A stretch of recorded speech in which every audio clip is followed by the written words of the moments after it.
Économie sociale et solidaire, c'est 10% de notre économie et environ 2,2 millions d'emplois.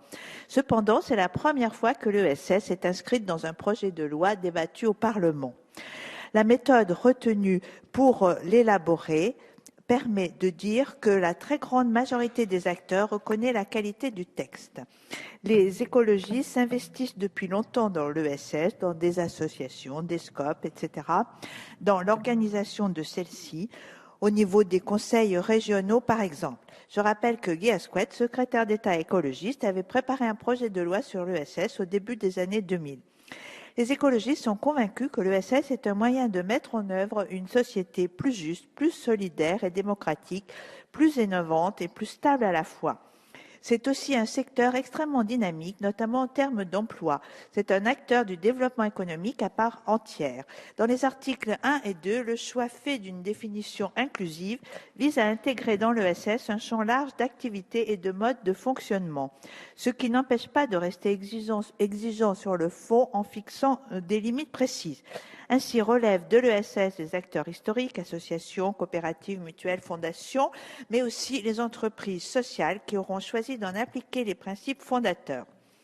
L'ESS est en plein développement. C'est une économie ancrée dans les territoires, dans l'économie réelle et qui fait appel à l'initiative citoyenne.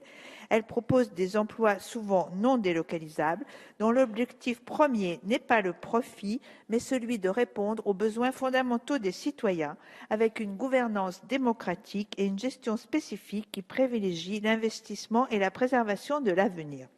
L'innovation est aussi un point fort de l'ESS. Par exemple, l'épargne et les monnaies locales solidaires, auxquelles nous tenons tout particulièrement et dont les réseaux accompagnent et soutiennent des porteurs de projets d'entreprise de l'ESS. Nous souhaitons que la loi reconnaisse ces monnaies locales complémentaires dans la continuité de la mission gouvernementale confiée à Jean-Philippe Magnin. La loi va aider à la reprise par les salariés d'une entreprise. C'est là aussi un facteur d'innovation, à la fois sociale et économique. Certains amendements adoptés en commission ont permis de lever des ambiguïtés.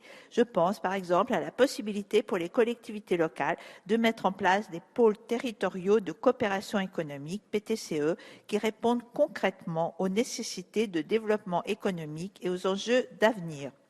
Dans un esprit constructif, les écologistes ont déposé une quarantaine d'amendements.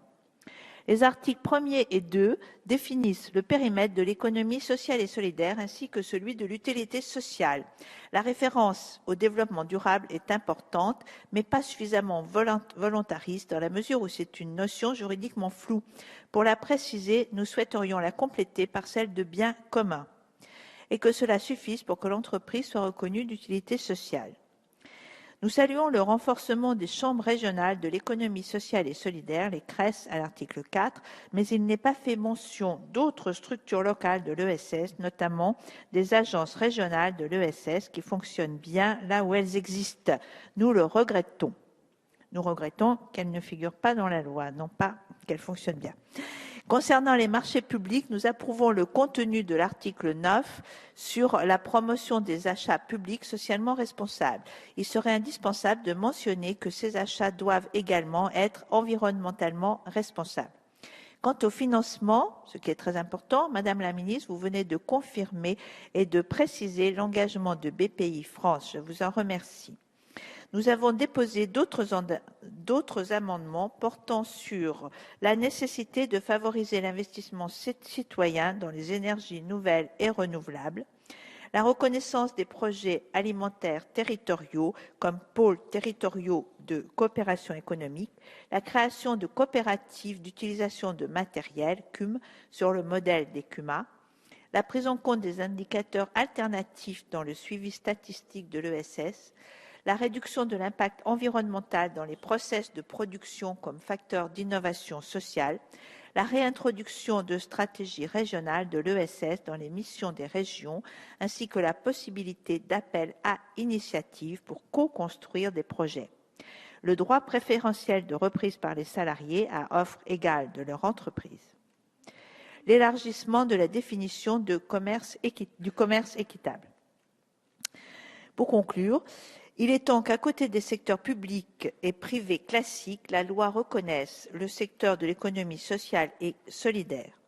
Compte tenu de ce qu'elle apporte à la nation, des valeurs de solidarité et de démocratie qu'elle porte, l'ESS doit être soutenu par les pouvoirs publics. L'ordre du jour, c'est l'essaimage des réalisations, des savoir-faire, de l'innovation. La loi doit rendre possible le développement de très nombreux projets de l'ESS. Merci pour votre attention.